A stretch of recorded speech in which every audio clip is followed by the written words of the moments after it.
April 26, 1986. It's 1:23 in the morning. Reactor number 4 at the Chernobyl nuclear power station explodes in Soviet Ukraine. The explosion sends a plume of radioactive debris over a mile into the air. The graphite fire burns for 10 days. It becomes the worst nuclear disaster in recorded history. Within days, something strange starts happening across the Soviet Union. Citizens in an officially atheist country, a country where Bibles were suppressed for decades, start pulling them out.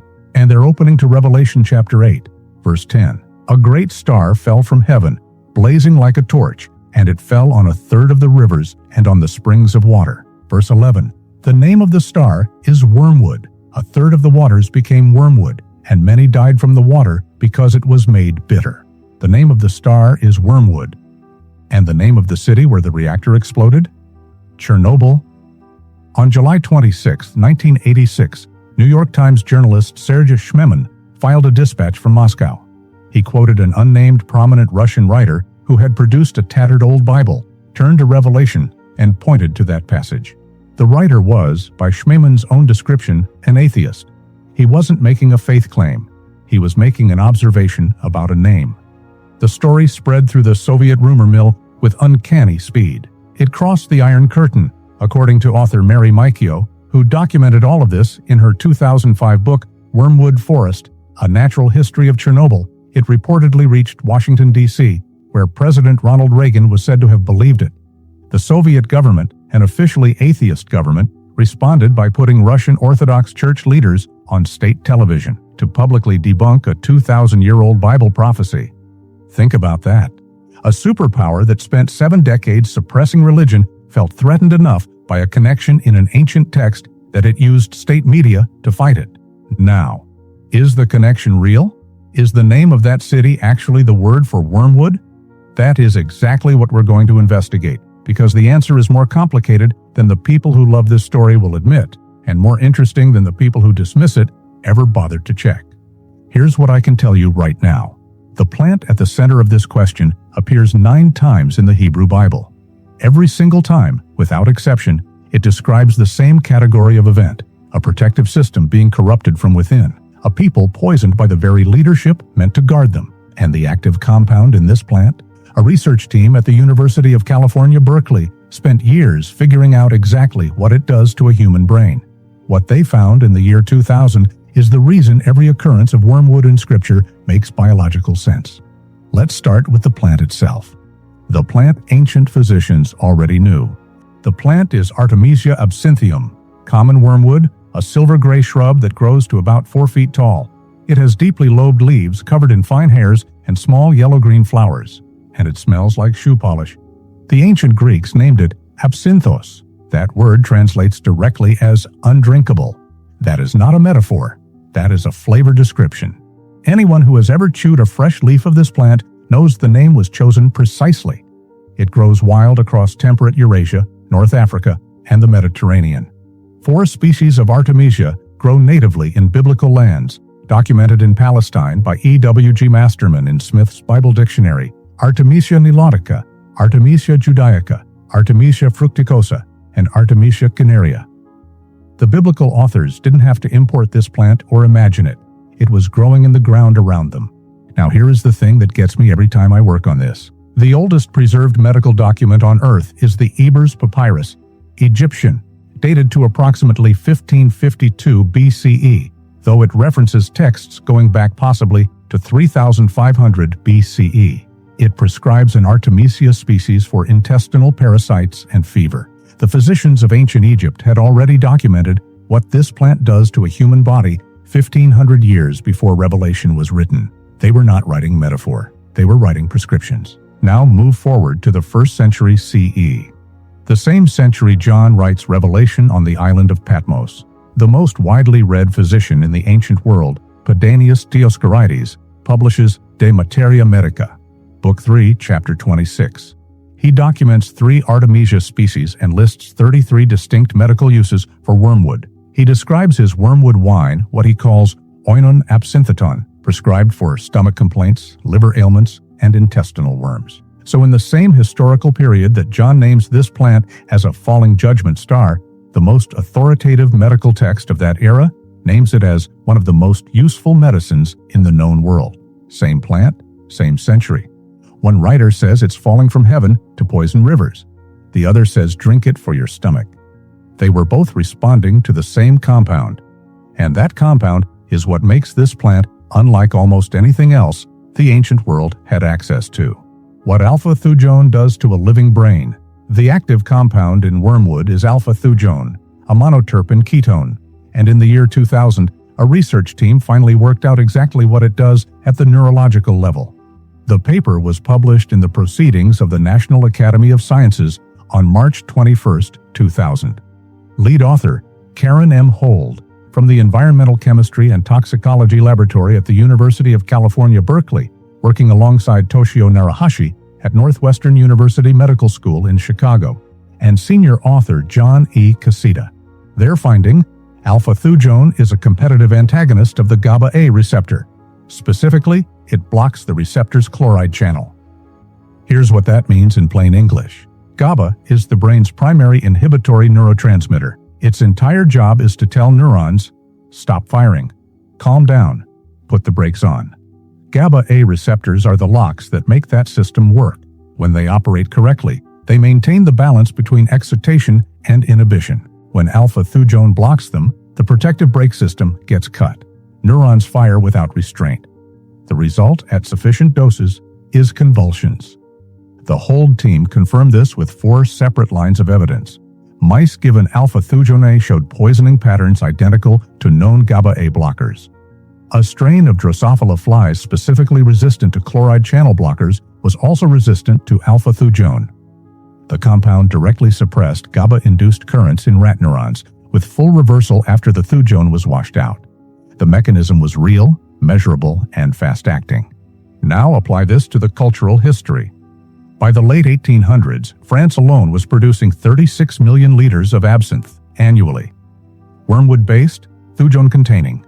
Toulouse-Lautrec, Picasso, Oscar Wilde, Vincent van Gogh were all documented heavy drinkers of it. In Paris, the period between 5 and 7 in the evening was literally called l'heure verte, the green hour, the hour everyone headed to the cafes for their glass of absinthe. In 1988, biochemist Wilfred Arnold at the University of Kansas Medical Center published a paper in the Journal of the American Medical Association proposing that Thujone exposure may have contributed to Van Gogh's increasingly yellow-saturated palette. The condition is called xanthopsia, a bias toward yellow tones in vision. It's one of the more compelling theories about his later paintings. But here's the honest part. In 2008, food chemist Dirk W. Lachenmeyer at the German government's Chemical and Veterinary Investigation Laboratory in Karlsruhe analyzed 13 authenticated pre-ban absinthe samples from between 1895 and 1910. His conclusion, the Thujone levels in those bottles were not high enough to produce hallucinogenic effects, not even close. An average adult, Lachenmeyer calculated, would die of alcohol poisoning before consuming enough absinthe to experience Thujone-induced neurological symptoms. The fear was real. The pharmacology behind the fear was heavily exaggerated. Belgium banned absinthe in 1905, Switzerland in 1910, France in 1915. The bans were driven as much by temperance politics and wine industry lobbying as by confirmed pharmacological evidence. A plant with a real documented neurotoxic mechanism at high doses got blamed for effects it could not actually produce at the doses people were drinking. But notice what just happened. The compound is real. The mechanism is confirmed. Thujone does block the brain's inhibitory protection system. At sufficient concentration, it does disable the system, designed to prevent neuronal overexcitation. The biology is accurate. The question of how much it takes to get there is what's complicated. The biblical authors never specified a dose.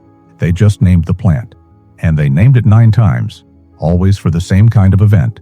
Which brings us to the investigation. The Chernobyl investigation. Let's go back to 1986 and actually investigate this. Sergei Schmeman's New York Times dispatch from July 26, 1986, titled Chernobyl Fallout, Apocalyptic Tale, described an unnamed prominent Russian writer who pulled out a tattered Bible, turned to Revelation chapter 8, and pointed at the passage about the Wormwood star.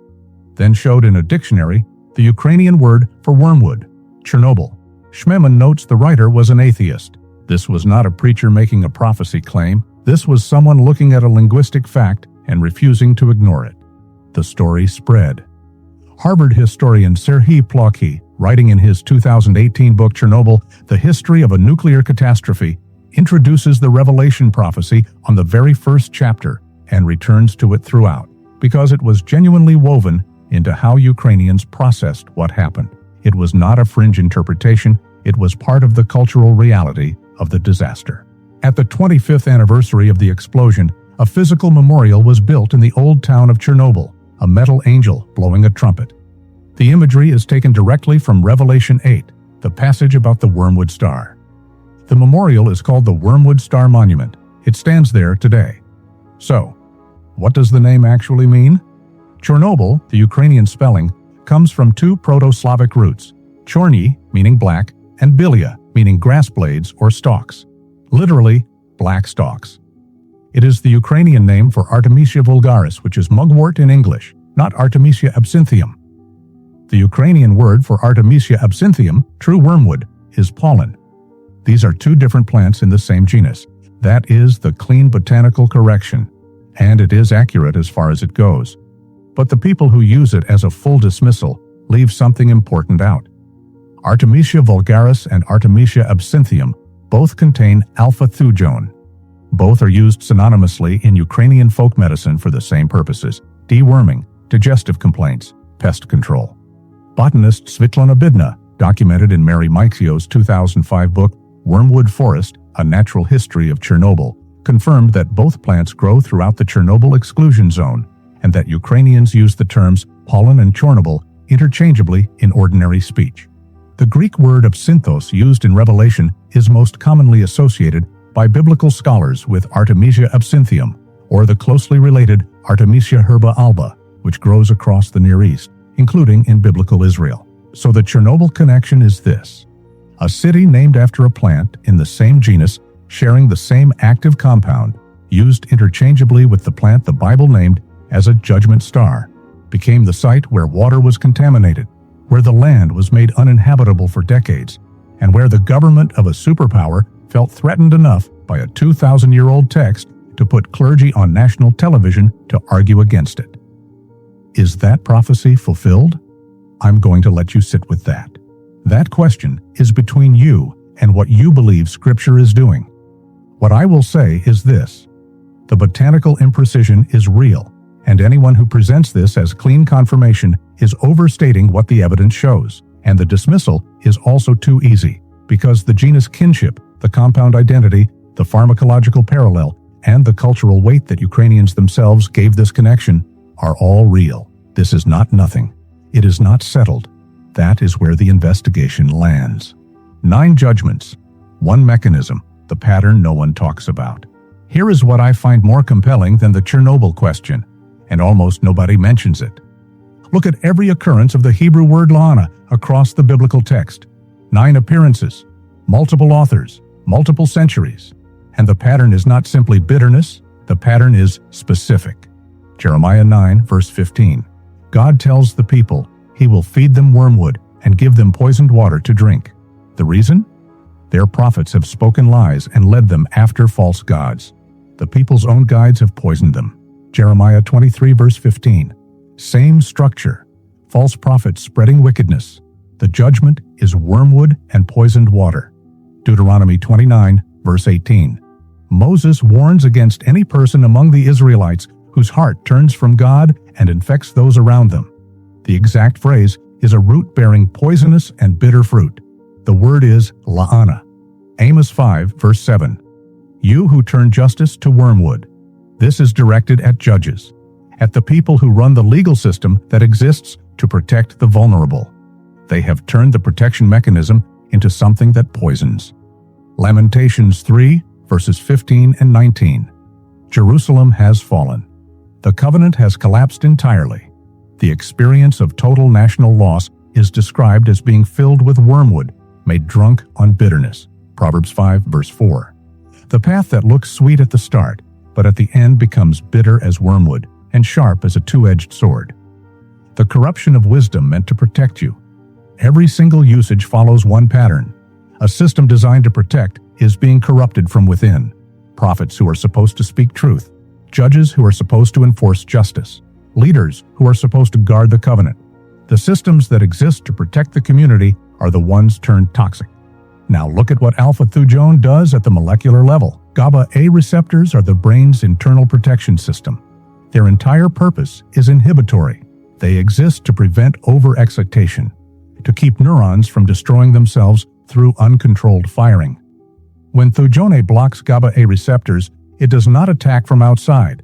It disables the internal protective mechanism. The brain cannot protect itself from its own excitation because the system meant to provide that protection has been neutralized. The biblical authors chose a plant whose active compound, at a biochemical level, disables the body's protective system from within. And they used that plant across 9 separate passages, written by multiple authors over multiple centuries, to describe one specific category of spiritual disaster: the corruption of a people's protective systems by the very people appointed to maintain them. That match is exact. Whether those writers understood the pharmacology, whether it was divine instruction, or whether it was a deep cultural knowledge about what this plant does that preceded modern neuroscience by 3,000 years, the correspondence is precise. The verdict: what this investigation actually found. So where does all of this leave us? The plant is real. Artemisia absinthium grows today where it grew in the ancient Near East. The compound is real and confirmed. Alpha-Thujone blocks GABA-A receptors, and that has been established in peer-reviewed pharmacology published in one of the most respected scientific journals in the world.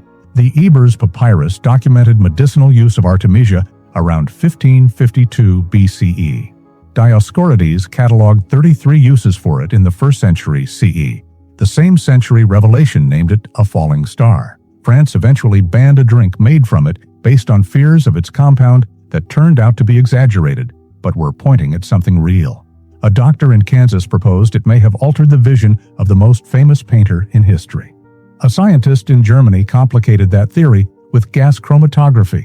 An atheist Soviet writer found its name in a Bible and sparked a rumor that crossed continents. A Harvard historian put it in the opening chapter of a major academic work. A metal angel now stands in Chernobyl, blowing a trumpet, named after the star in Revelation 8. The Chernobyl link is botanically imprecise but not fabricated. The pharmacological kinship between the 2 Artemisia species is real. The biblical pattern across 9 passages is consistent, specific, and maps onto a neurological mechanism the authors of those passages had no scientific vocabulary to name. The biblical authors were not using this plant carelessly. They chose something that ancient medicine had already documented, that the best physician of their era had cataloged in detail, and whose compound works by disabling the very system the brain uses to protect itself. They used that plant every time they needed to describe a civilization's protective layer being eaten from within by the people appointed to maintain it. Whether Chernobyl fulfilled that or just echoed it from 3,000 miles and 2,000 years away, I'll leave to you. What I won't leave open is this: the plant was chosen precisely. The compound is real, and the pattern it describes, leaders poisoning the people they were supposed to protect, is not a pattern that belongs only to the ancient world. Wormwood is not just a symbol, it is a diagnosis.